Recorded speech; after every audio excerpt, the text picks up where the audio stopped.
And we are going. What's going on with everybody watching? It is your boy, Eric, aka Young God, coming to you live in the Green Dungeon, giving it to you real raw rugged. And I am back in it with a very special guest. I will let him introduce himself. Who do I have on the other line here? You got me, Elias. Elias Rønnenfelt.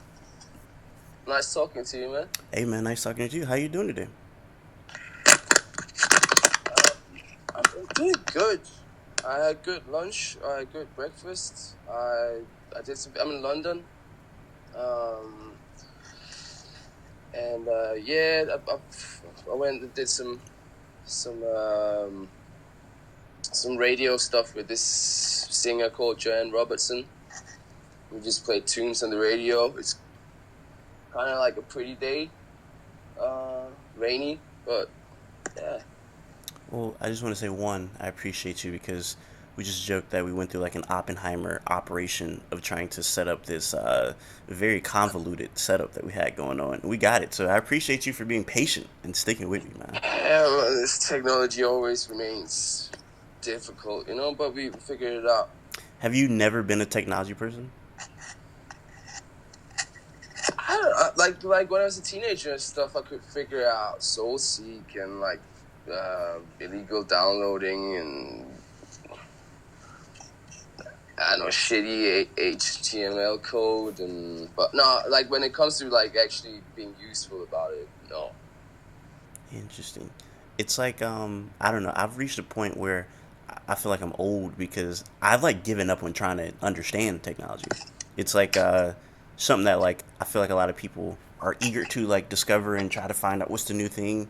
I don't really care about like updating my newest iOS for my iPhone or anything like that. Like I'm just completely just I'm out the loop when it comes to that type of stuff. So I feel you. Yeah, how old are you? My birthday was yesterday. Funny enough. Hey, congratulations. Thank you. I just turned 26 yesterday. Yeah, oh, we're getting old, man. Do you ever feel old in the sense of just like not even socially, like you see something you're like I can't relate to that, but just like physically, like because you're not that old, but like do you feel old? Like as like you said, like technology make you may feel like isolated from certain things. Do you ever feel that feeling of old? I don't. I always kind of felt the same. I think maybe I felt a bit like outside of everything else. Not necessarily old, just not just on a different wavelength, maybe. Growing up, like what were things that you felt you were kind of like on a different wavelength from like kids your age? Mm, yeah, I don't know, man. Like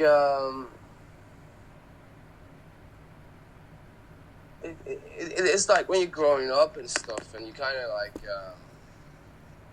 thrown into these pockets of other children, and like you send out of the house and you can come back at dinner, and there's a little sort of neighborhood Lord of the Flies type of thing going on, and I mean, like at that point you just gotta sort of like survive and deal with the other kids because kids can be fucking nasty.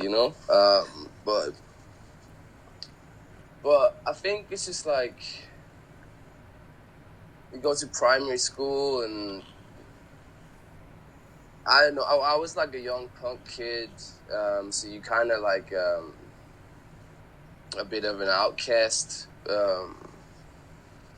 just by the way you dress and what you're into and stuff. But also like on a more fundamental level, like I had a lot of spite for the kids around me, like well, some of them. Because like I think just you just wired in a way, and you see your surroundings, and you want something different, and then you get a bit older, and you start like locking eyes with those other kids in the neighborhood or the school, or something that kind of seems to have something similar going on. So I think I was like that kind of kid that like like I truly sort of came to find my peers when I was old enough to like go find them, you know. And if I'm not mistaken, like reading about like the time period that you grew up in, where you grew up in Copenhagen, wasn't it like a lot of like crazy stuff going on, like a lot of like uproar and like a lot of like, um, I don't know, it just seemed like a lot of like, I don't know if it was activists or kind of just like social uproar going on during the time of like your childhood. Yeah, I grew up in this neighborhood called Nørrebro, and it's traditionally a working class and Arab neighborhood, but it also had a big like left wing radical tradition going on there, and there was this kind of a squad punk venue called the Youth House that was like a community pillar of the whole place, and it's been like that for decades. By the time I was like 12 and was old enough to kind of go out and find out what's going on outside the door, for real, you know. But the the city always wanted to get rid of that place, and they finally sold it to a Christian sect. And yeah, then things started getting really heated, and like that house kind of became like a symbol for that generation and the whole youth. Not just about the house, but also like the the general sort of there was the pressure cooking and a disagreement with society and conformity, and so finally they came, and like it was like a war was brewing, you know, like there was lots of riots, and everywhere in the neighborhood like people were building barricades and all sorts of meetings and mobilizing and activism, and I kind of grew up in the midst of that. Like that was kind of like what was going on when I was like 12 to 15, and like yeah, just massive riots and people throwing molotovs and paint bombs and people getting savagely beaten by police, and it was a wild time. During that, plus you saying like you're kind of like an outsider on a different wavelength from most of the other kids around you, what was like the sense of normalcy for you, in a sense where like if somebody had like a traumatic childhood but they knew they could come home and like play video games and that was like their safe haven, or some people went to like go play music and that was like the only time they felt like normalcy, or like a just like a small safe haven for them? Did you have that thing growing up that you knew that was like a safe haven where you were just in your own world doing your thing? Like a thing at home that kind of made me shut everything Yeah, out and yeah, stuff. yeah. Yeah, I mean, like I think music was a big part of that, and like playing the guitar, I could just sit and make up riffs and disappear into that for hours, and also searching for music was huge with me. Like it was like I guess the early days of like music piracy and stuff, and so you were just downloading like every time you, you liked something, and then you find whatever material you can read about that, and if there's any mention of an artist in relation to that, you go after that, and just you're still at an age where you kind of don't really know what's out there, or the limits of what's out there. Like it's those early days are like kind of great to discover music, because it's mind blowing when you don't really know the limits of where the reach of music is. But yeah, so music was like a thing in my sort of teenage bedroom that I could just disappear into. I was pretty good at Tony Hawk's Pro Skater as well. I won a silver medal once.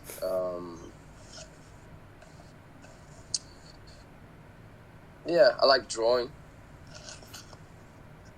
I got Tony Hawk Pro Skater somewhere around here. Those are fun times. I did love those Tony Hawk games, and Underground came around. All those were fun. Shout out to Tony Hawk.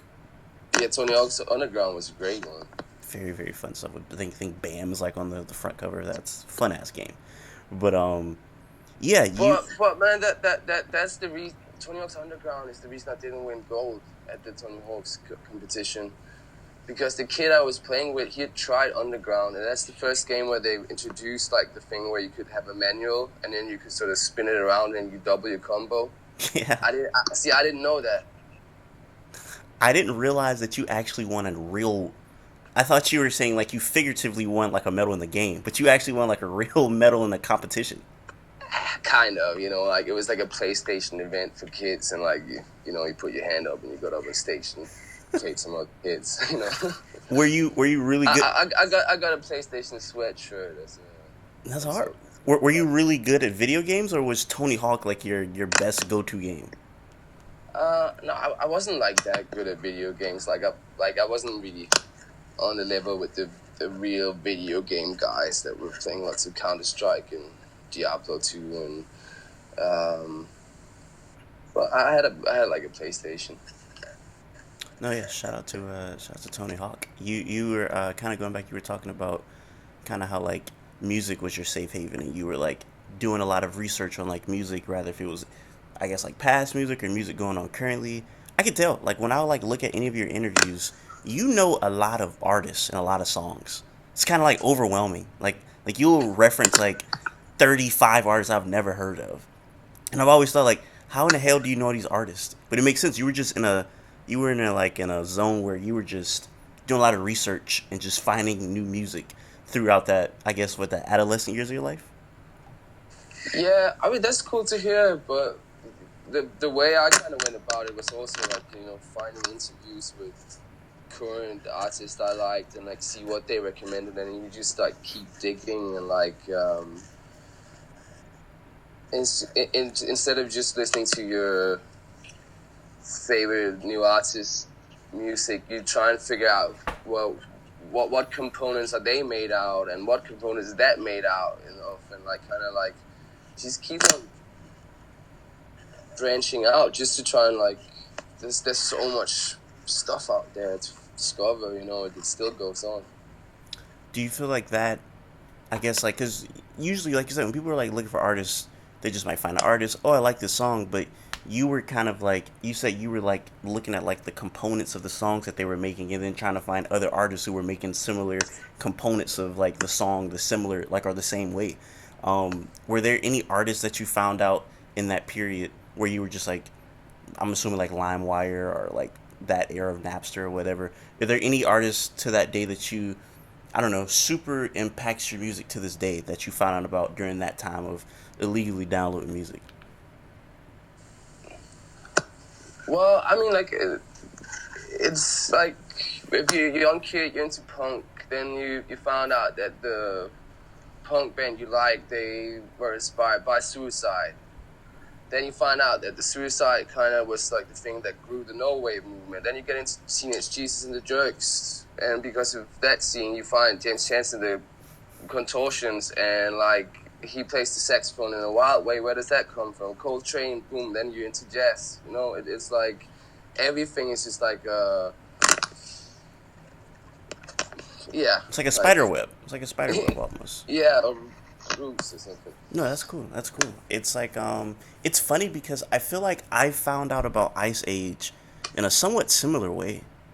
I wasn't on LimeWire, but I I want to say I was like listening to somebody, and they referenced Iceage, and they kept talking about it. I forget who this person was, and they were an artist though, and I remember thinking like, wow, they must really like the cartoon Iceage. I thought they were talking about the movie Iceage for a second, and I was like, wow, they must have been really influenced by that squirrel in Iceage. But then I realized, oh no, that's a band that they're talking about. And then I think the album that I went to go listen to first was Plowing into a Field of Love. I don't remember what year this was. This was a minute ago though. 10 years ago. It just had its like anniversary last month. Mm. Yeah, like we were just playing like a string of shows in Denmark where we played all of that album from start to finish. That is an amazing album. That's what got me into Iceage and you and just everything I got going on in general. Because I think what attracted me was your voice is very different.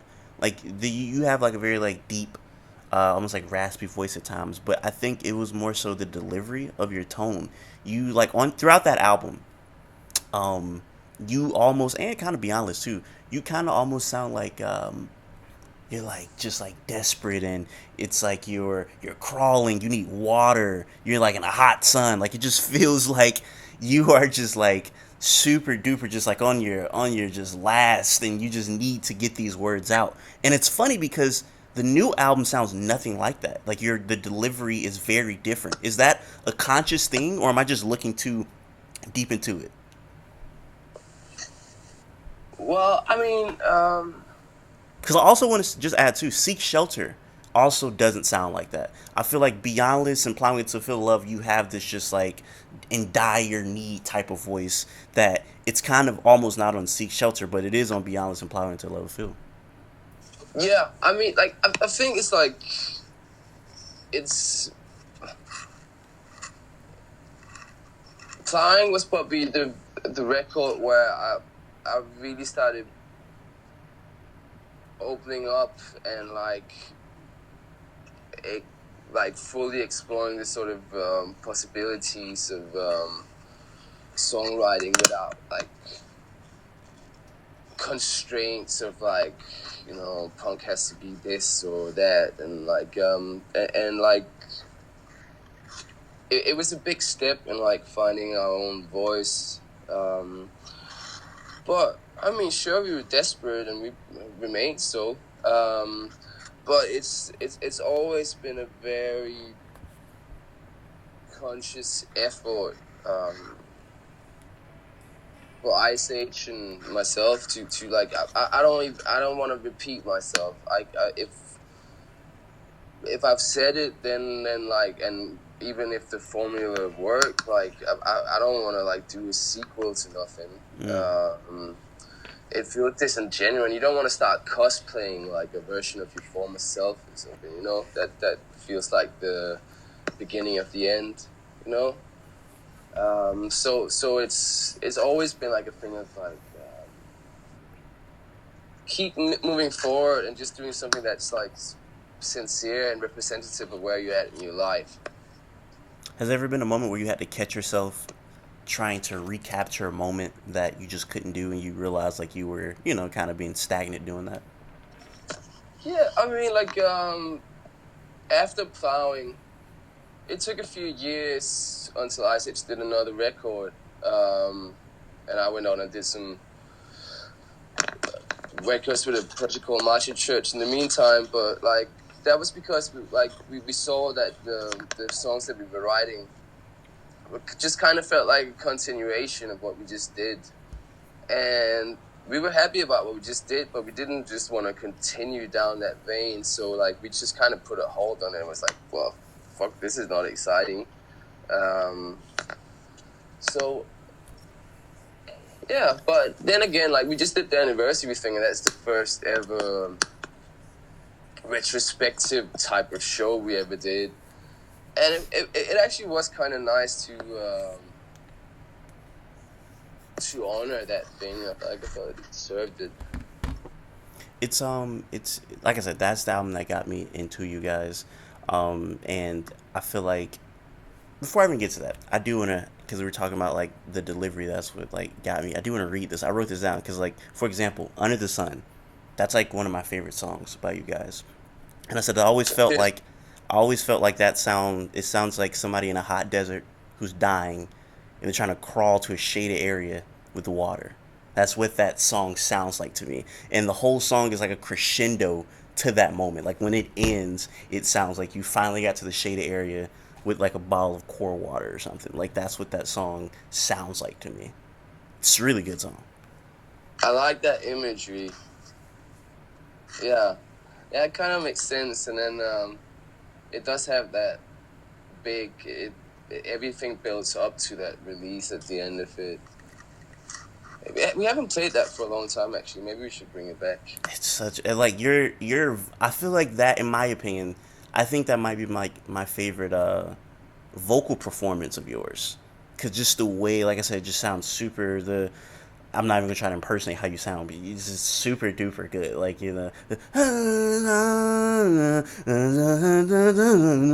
that's such a fire. Just really, really, really, really good. But I want to go back to plowing because you were talking about the anniversary was, I think it came out October 6th, if I'm not mistaken, so last month.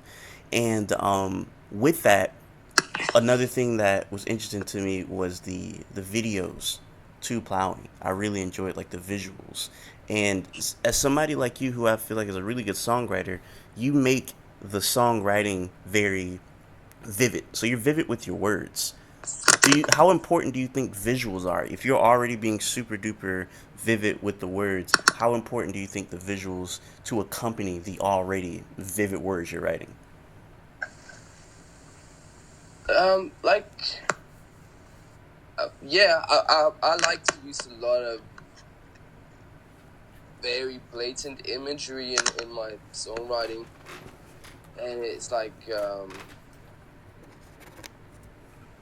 if it gets too vague, I even have a hard time remembering the lyrics. Like I kind of like need to set the scene and dive into something. And I think I'm just like drawn to sort of voluptuous language, you know, even to the point of being on the verge of too much at times. And I think, yeah, like I just like when the words way kind of heavy in the songs, and you kind of toying around with how much language you can pack inside that thing, you know. But yeah, the videos, it's always hard with the videos, I think, because it's like the song you see, like it's very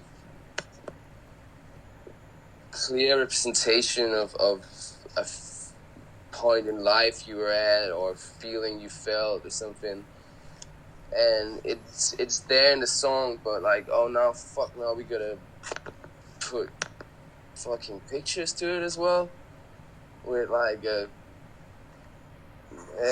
but yeah, like we made some nice videos, and we always like, we never like just like found like a director and was like, hey, make a video for us. Like we've always been involved in every part of the creative process of those as well, because like we well, not with all of them, but we made a few shit videos too, I guess. But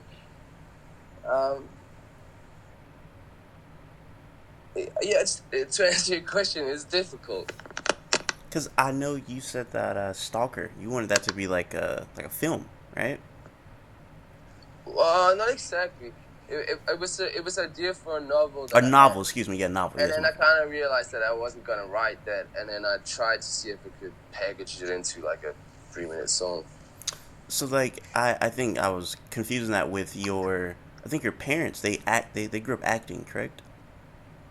Yeah, they like, to begin with, they were theater actors, and kind of had like gigs here and there, and like, but then like some minister of culture came into a seat and like took all the money from small theaters and gave it to sports, and they couldn't live off that anymore. So with that not being like your immediate thing that you were into, does acting or film play a part in your life at all? And like, or does it play a part in like the way you approach art? I should say. I don't know, like nothing about the songwriting or performing doesn't really feel like acting to me. It's it might be like um, an elevated or mutated or exaggerated version of things, but it's not an act to me. But sometimes I do play with characters in songs. Stalker, for example, is a straight up story, you know. But and like yeah, at times like you suck up inspiration from everywhere. Like I remember plowing when I was writing the lyrics for that in Berlin, and I was kind of hitting a wall, and then the flat where I was living in, I found a DVD of Fitzcarraldo, the Werner Herzog movie, and like I just put that on, really pay attention, just scribbling down like images, and like they have that big scene of a ship getting dragged over a mountain. It's a wild scene. And that imagery ended up making it in there. So you kind of like, you take bits and pieces and they break up and like they kind of form as, but that kind of goes for any type of medium or life itself. You know? Yeah, no, and I feel like I said, listen to your music. I feel like a frequent topic that you write about is kind of like the idea of like almost like religion or God, with God's favorite, or even one of my favorite songs are one of my favorite like written songs on the album, Sounds of Confusion. There's a lot of like mentions of like God and religion. Is that like, not say it's like central theme or central focus on the music, but why would you say that is like something that is talked about a lot in your music? It's a good question, and I'm not sure I fully know. Um, like I never went to any sort of therapist or something, but they probably have something to say about it, you know. But yeah, it's just a thing that often seems to find its way in there, even when I'm kind of trying to stay off it. And like yeah, like half my family's Catholic. I went to Christian school where you prayed and sang psalms, religious songs every morning. So it was there in the sort of backdrop of things. And I think I'm just yeah. I think like that imagery is super rich and it's just woven into the fabric of our society. And yeah, I gravitate towards it. And I like going to church too, you know. It's a good space to sort of kind of communicate with whatever and try and set some thoughts the right way. But yeah, I don't know. I guess I'm wired that way. No, for sure. Yeah, that's what I was gonna ask. Like, because there's so much imagery of like God or Jesus or religion. I was gonna ask, like, do you like believe in God? Because I know you grew up in a Catholic setting, but like, is that something that you still carried to like adulthood? I don't really subscribe to any church or I think it'd be great if magic is real too. Um, I just know that I'm not really interested in knowing Mm. or pretending like I do. Like yeah, whatever keeps the world feeling a little bit magical and not just face value concrete deadness. I think there's value in that. No, for sure. It's it's interesting. It's would you say because we were talking about your safe haven as a kid was music, and we're talking about like how religion keeps the world going around. Would you say like music was almost kind of like a almost like a what's the word I'm looking for? Almost like a big sector in your life to how religion is to a lot of people, where it kept the magic in your life going. Like music was like a central focus to keep that, blood pumping in you. Yeah, I mean, Was music your magic? music is a huge part of church, and church is really formative of how like music as we know it turned out. So in a way, they kind of go hand in hand, at least at the root of it, even though they're also separated. But there is an element to, especially like more than anything, live music that you can reach those sort of ecstatic heights that has like a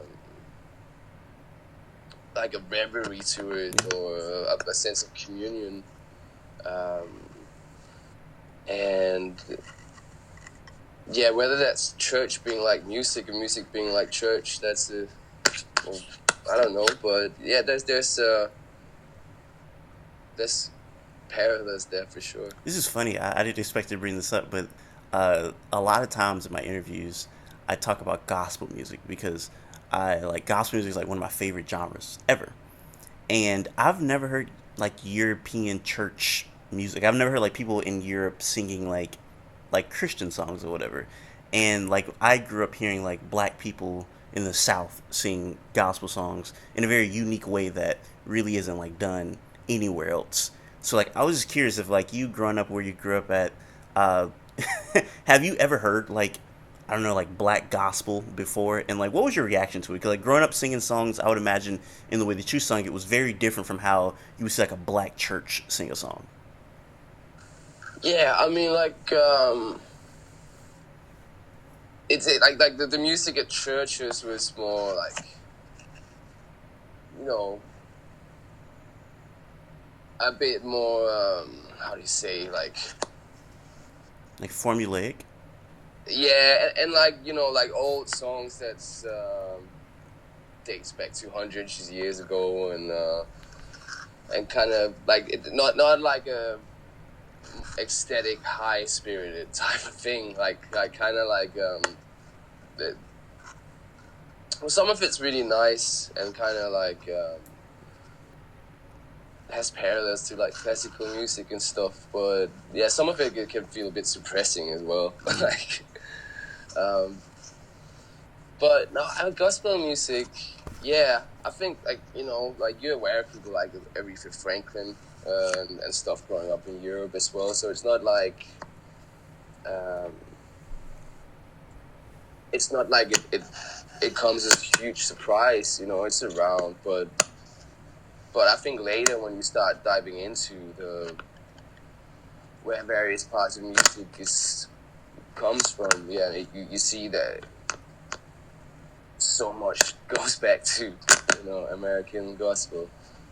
Yeah, great genre. And I feel like a lot of the genre is kind of like an upbeat type of thing. And I feel like a lot of this. I've been to some American gospel churches where it's like the tempo is like faster than any punk gig. It like goes into like wild BPMs.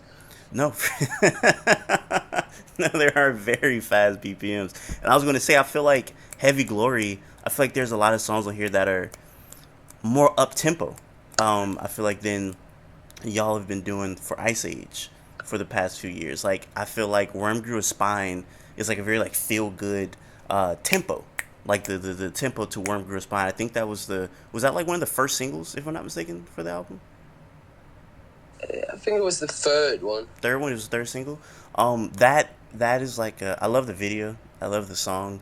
And yeah, that tempo was like something I feel like I wasn't used to in the groove and the way you were doing it. But I thought that's like one of my favorite songs off of Heavy Glory. It's a great song. Cheers, man. Thank you. Do you think that I don't know. Do you like playing with the ideas of, because we were just talking about Under the Sun, which is a little bit more slower paced out, and Worm Grew a Spine is a little bit more quicker. Is there a tempo that you prefer? Um, no, I kind of like to like once I've I've written a song and it's fleshed out, and the song finds its rhythm and its tempo and its kind of emotional space and stuff. The song comes around, like, you're happy you got the idea. It feels like a song that should exist, and you're happy about it. But I'm not. I'm never like, oh, that really works. Let me do some more of that. Like, I always try and find a new vantage point. So it's kind of like a spur of the moment kind of thing. Like,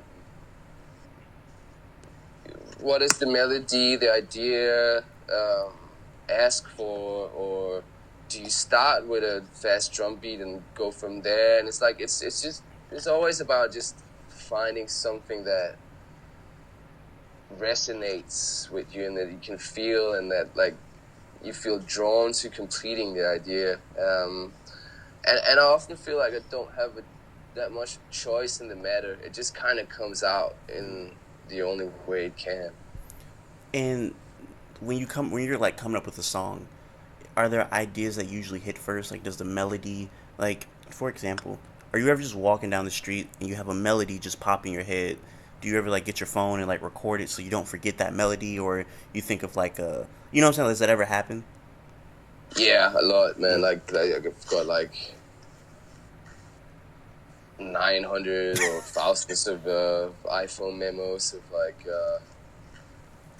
just me trying to hum something while the like wind is blowing directly into the mic and you can't hear shit, you know. But yeah, I mean, so some like I get lots of ideas. Most of them don't become anything. And I kind of try and keep it at I record everything that pops into my head, everything that seems remotely interesting, and then most of the shit I forget about. But some ideas just won't leave me alone. Something that you keep returning to when you pick up an instrument, or something that just kind of stays in the back of your head. Like, you kind of know that you got something that's worthwhile pursuing there when it's been like sitting there and it won't leave you alone. It kind of begs to be finished. And then, yeah, you gotta filter through a lot of possible garbage. Are you your own editor, or do you have people you send ideas to in a sense where it's like, hey, is this good or is this not good? Or are you the one kind of just being like the end all be all if you think this is a garbage idea? Um, well, yeah, like, I mean, we always have complete creative control in anything we do. There's Nis Bustel, who's the producer that I recorded basically every album I ever did with. And he's a good sparring partner. And then, of course, when we were with Iceage, it's a band, so like I might have an idea or a skeleton for songs, and then I present it to them, and like they, five minds all reinterpret the idea, and then it takes wings and becomes its own thing, and we try and play something through, talk about what doesn't work, and it slowly mutates, and like so there's this like collective mutation going on without us actually like necessarily sitting down and agreeing on stuff. Yeah. And like with that, like, cause you have to be your editor when you're writing. Like, I look at you as like it's like singer songwriter. I look at you just like as a writer, as like a singer writer, because like you are somebody who the way you write songs, it's almost like not even like a song format. Like you said, like you feel a bit more free to experiment and write differently than rather like just what you feel like a punk song is supposed to be written like. Because I know you've written last year, I think you came out with a poem book. You were going to write The Stalker as a novel. Do you see yourself doing more writing outside of music in the future? Probably, but right now it's like I'm going through like a super hyper productive phase where it's just it seemed like there's just a lot spilling out, and I'm writing like on 100 things at the same time, and it's all music. It's music coming right now, and music. I think I would call myself a songwriter and a musician above all else. I think that's the most important thing. Um, but yeah, eventually I'll probably do another book or something. No, for sure.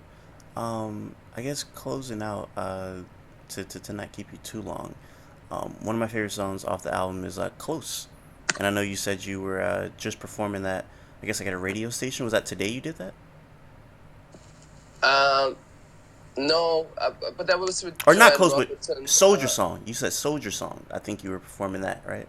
Yeah, well, last night I was playing a show with Joanne Robertson where we did a bunch of songs together, and then Forcia, who sings on Close, she's in London as well, so I think we're gonna perform it at a show later this week. Both great songs.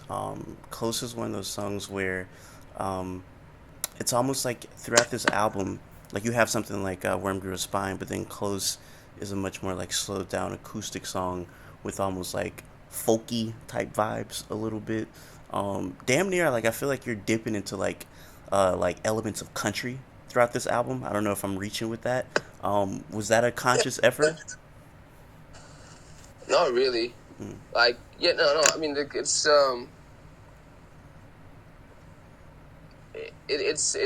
an album written to be performed stripped back on an acoustic guitar. So there's like a lot of rootsy folk country blues influence that comes in with that. But I didn't sit out and be like, okay, I'm gonna write my interpretation of a country album. I was just trying to get a good song down. Came out great. Like I said, this is one of my favorite albums of the year. And before I let you go, I am curious just about like you, even outside of music, when you aren't making music and you just kind of want to, um, I guess, disattach. That's definitely not a word, but you want to disattach from music. What do you do? Like, what are your hobbies and things that you are into outside of that? Um, like this year, I got really into Muay Thai training, um, and that kind of does a good job of keeping my sanity in check, and it's super intense, but yeah, it kind of, yeah, it's kind of a mad thing to like some random Wednesday evening standing in front of some sweat drained stranger and like exchange blows, but um, yeah, I became kind of obsessed with it, and yeah, I would say even though like music is what I do, it's still like if I'm at home, just layering tracks on top of each other and an idea is starting to form. I feel like I'm really in my space, like that all the commotion of the world is kind of outside of that, and you have a compressed bubble of just this is the only thing that is taking place right now. But you know, I also like the other basic things that we all need, I guess. Yeah. No, for sure. Well, hey, I guess I'll close out like this, and I would love for you to give me a suggestion as well. I would love to suggest you an artist to listen to that you probably might not know about. New York artist named Chanel Beads. I think you may like him. He's Chanel beat. How do you spell that? Chanel. Are you going too fast, man? CH. Anel. Chanel beats. Okay, I'll check it out. Very dropped an album this year. One of my favorite albums of the year as well. And just listening to everything that you came out with, I think that might be something that you would dig. Yeah, I'll check it out. Yeah, yeah. Yeah. Chanel, your day will come. Great album. Um, so then I also want to ask you: is there anybody that I may not know of, or the people listening may not know of, that we should give a listen to? There's this girl from Copenhagen, called Fine, Fine, like fine. She Okay, put out an album this year, last year. It's really good. fine. Um, Okay. I'll find the name for. You know, Is it Rocky Top Ballads? yeah, that one. Okay, okay. And like Rocky Top Ballads. Pharmacon put out a cool album recently.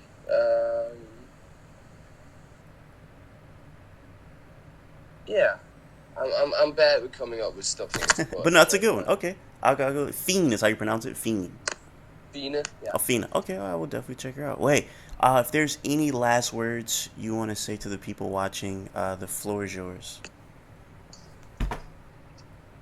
Well, hello, good people of wherever you are. Hi, how you doing? Have a great night.